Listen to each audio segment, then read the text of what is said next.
Hi everyone, Steph here.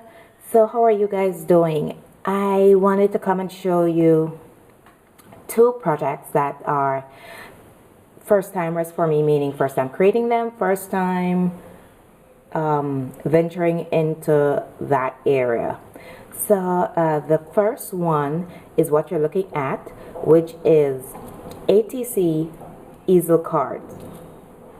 Yes, a first time making an ATC, so I was excited. These two projects here are for a challenge on the Facebook group that I'm in, which is Crafter with Attitude, which is owned by Betty here on YouTube. She's Scrap Passion 01, and it was my first challenge, and I was like, okay, now what intrigued me or inspired me or pushed me to do this project?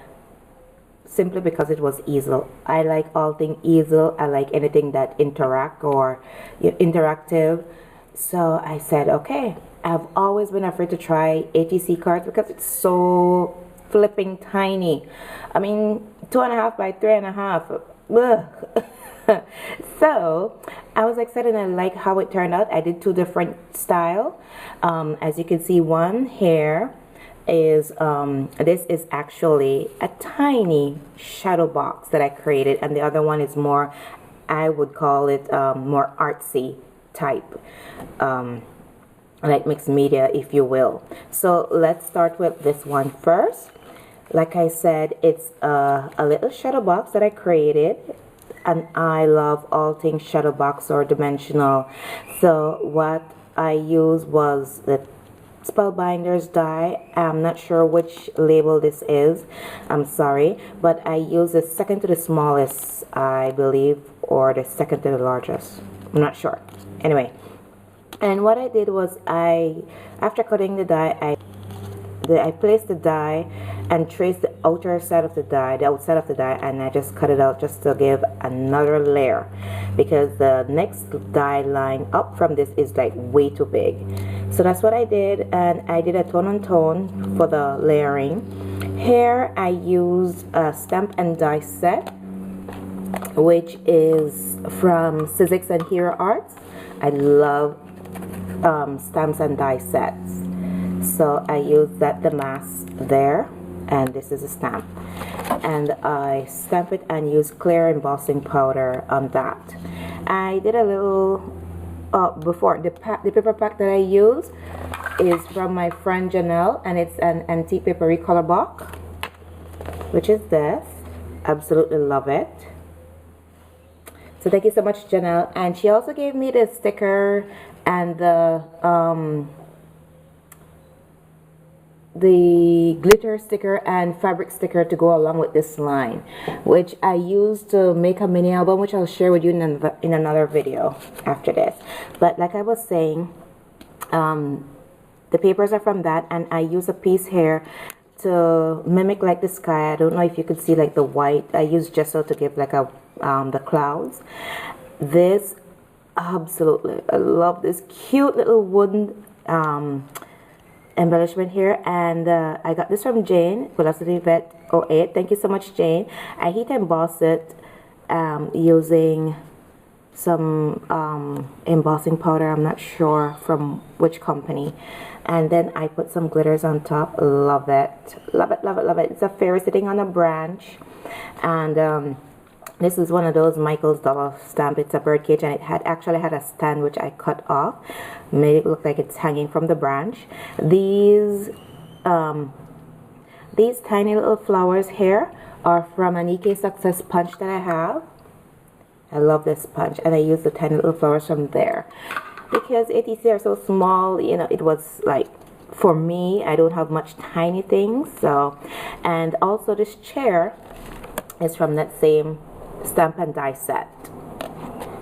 I popped up the chair to give it just like a little dimension. So basically it's like a garden scene I was going for, and little birdies are from a Martha Stewart bird on a wire punch that Teddy gave me. So I absolutely love how this turned out, and like I said, it's an easel. So this is from the sticker pack that come along with the paper line. This is part of the paper. I just fussy cut it. It's flower on the doily. Absolutely love it. And I placed more flowers, and as you can see, I put some tiny little pearls on the center of the flower.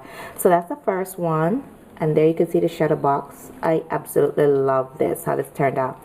The other one, like I said, it's more on the artsy side, and absolutely love it. I used this stamp, and I had this for a long while, and to be honest guys, it's the first time I'm using this stamp.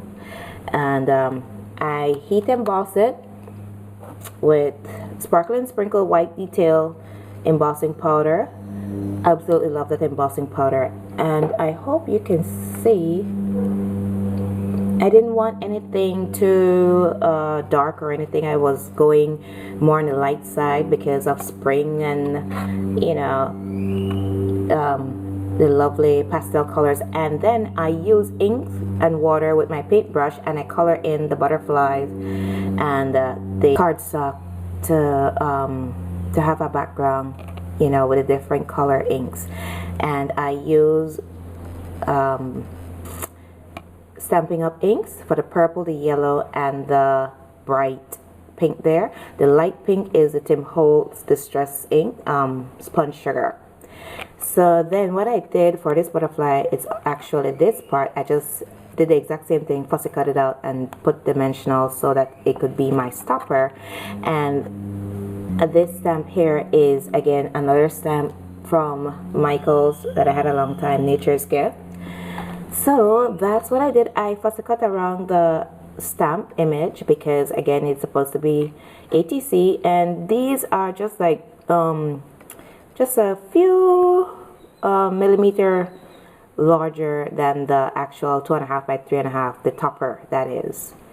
So that's that. I absolutely love it.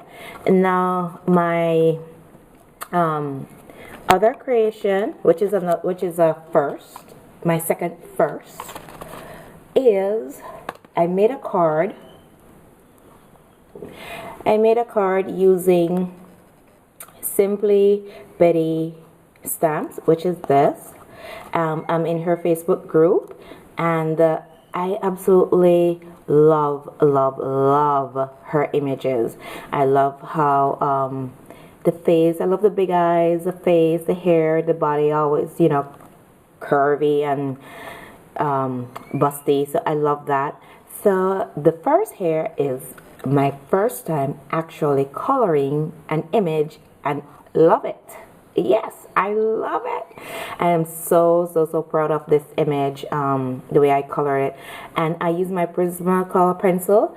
But the thing is, the key thing here for me was what Teddy Paper Lover gave me a while back in Iraq, was the blending solution that I use. And this is it, the Stamp Doctor blending solution for color pencil. And it actually made blending really easy, and I absolutely love it. I use it with my blending stump, of course. And I was like, oh yay, finally I colored an image and love it. So I used a 6x6 paper pad that Teddy gave me. Love this with the purples and the browns. So in that Facebook group, it was a challenge. You either go on the dark side or the light side, meaning pastel colors, or I chose to go on the dark side because I just love the purples and the browns and the greens together.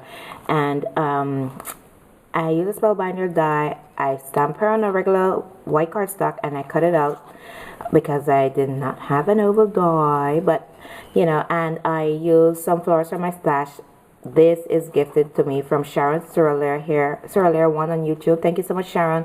This is MFD Dynamics die, and I put just a few sequins, and behind you could see cheesecloth. I dyed it using my Tim Holtz Distress ink. I think it's I'm not sure, not remember the name, the purple one. Can't remember. Anyway, so some want to scrap pearls, Martha Stewart punch on the side, and layered it. So the inside have nothing as yet. But I was so happy with how this turned out. So these are my two projects, my two first venturing in these area, and I like how they turned out. So guys, let me know what you think, and I hope you have a wonderful weekend, and thank you so much. Please leave a comment. If you haven't subscribed, please subscribe to my channel. I really appreciate it, and have a good day. Bye.